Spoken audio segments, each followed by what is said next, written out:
আইনজীবী হত্যার পরও মুসলমানরা যে নীরব ভূমিকা পালন করেছেন, এর কারণ কি আজকের মুসলমানদের ইমানি দুর্বলতা? না, এটাকে তো আমরা বরং পজিটিভ দেখছি যে মুসলমানরা ষড়যন্ত্র, চক্রান্ত এবং ফাঁদ ধরতে পেরে তারা সর্বোচ্চ সতর্ক থেকেছেন।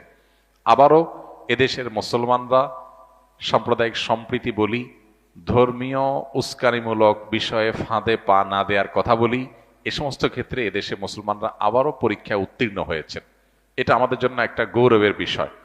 পৃথিবীর অনেক তথাকথিত উন্নত দেশ আছে, অনেক সমাজ আছে যাদের চাইতে আমাদের দেশের মানুষজন অন্য ধর্মাবলম্বীদের ধর্মীয় বিষয়ে অতিরিক্ত সহনশীল এবং বিশেষ সংবেদনশীল বিষয়গুলোতে তারা অত্যন্ত যত্নশীল এবং অত্যন্ত সংযমী। এটা আবারও প্রমাণিত হয়েছে। আমাদের পার্শ্ববর্তী দেশ থেকে যারা সংখ্যালঘু নিয়ে আমাদেরকে বারবার সতর্ক করে, তাদের দেশের চাইতে আমাদের দেশের সংখ্যালঘুরা বহুগুণ ভালো আছে। এটা আমাদের গর্বের বিষয়। এমনকি তারা তাদের বিভ্রান্ত কেউ যখন ষড়যন্ত্র বা ফাঁদ পাতে, তখনও মুসলমানরা সে ফাঁদে পাড়া দেয় না। এটা মুসলমানদের বিচক্ষণতার প্রমাণ। এটি হয় মূলত ইসলামের শিক্ষার কারণে। ইসলাম আমাদেরকে ধৈর্য এবং সহনশীলতা এবং সংযমের শিক্ষা দিয়েছে। বিশেষ করে যখন কোনো ঘটনা ঘটিয়ে মুসলমানদেরকে ক্ষতিগ্রস্ত করার চেষ্টা করা হবে, তখন মুসলমানরা সেটা বুঝতে পেরে সযত্নে সেটাকে অ্যাভয়েড করতে পারা, এটা আমাদের মুসলমানদের সাফল্য এবং ইসলামই আমাদেরকে এই শিক্ষাটা দিয়েছে, ধৈর্যশীলতার শিক্ষা।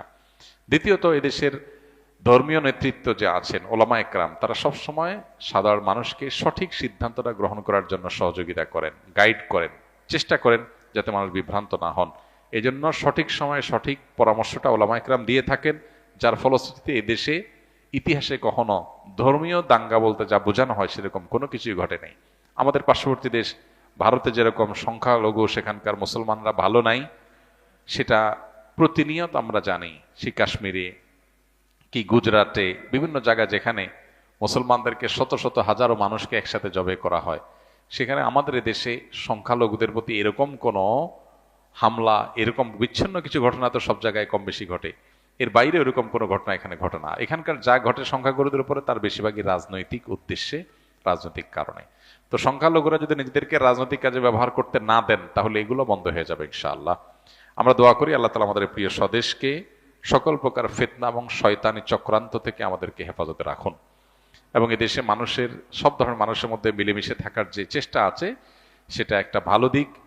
পশ্চিমারা অনেক দেশের মানুষরা আমাদেরকে সকাল বিকাল দুপুর নিয়ম করে নসিহত করে আমরা যেন সংখ্যালঘুদের অধিকার উপরে সচেষ্ট থাকি, অথচ তাদের দেশের মুসলমানরা অনেকেই আছে, অনেক দেশ আছে যাদের দেশে মুসলমানরা ভালোভাবে মসজিদ করে প্রকাশ্যে দিনের অনেক কাজ তারা করতে পারে না। অনেক কাজের স্বাধীনতা তারা যেমন দেয়, অনেক ক্ষেত্রে আবার কুণ্ঠাসাও করে রাখে। অতএব তাদের মুখে মানায় না আমাদেরকে সবক দেওয়া। আলহামদুলিল্লাহ, বাংলাদেশে মানুষ এবারও ধৈর্যশীলতার পরিচয় দিয়েছে, সামনে আমাদেরকে দিতে হবে। তবে যখন যতটুকু প্রতিবাদ, আন্দোলন, সংগ্রাম করা দরকার হবে, আমরা আশা করব যে ওলামা একরাম, আমাদের সিনিয়র ওলামা একরাম আমাদেরকে গাইড করবে এবং সেই অনুযায়ী আমরা পরিচালিত হব।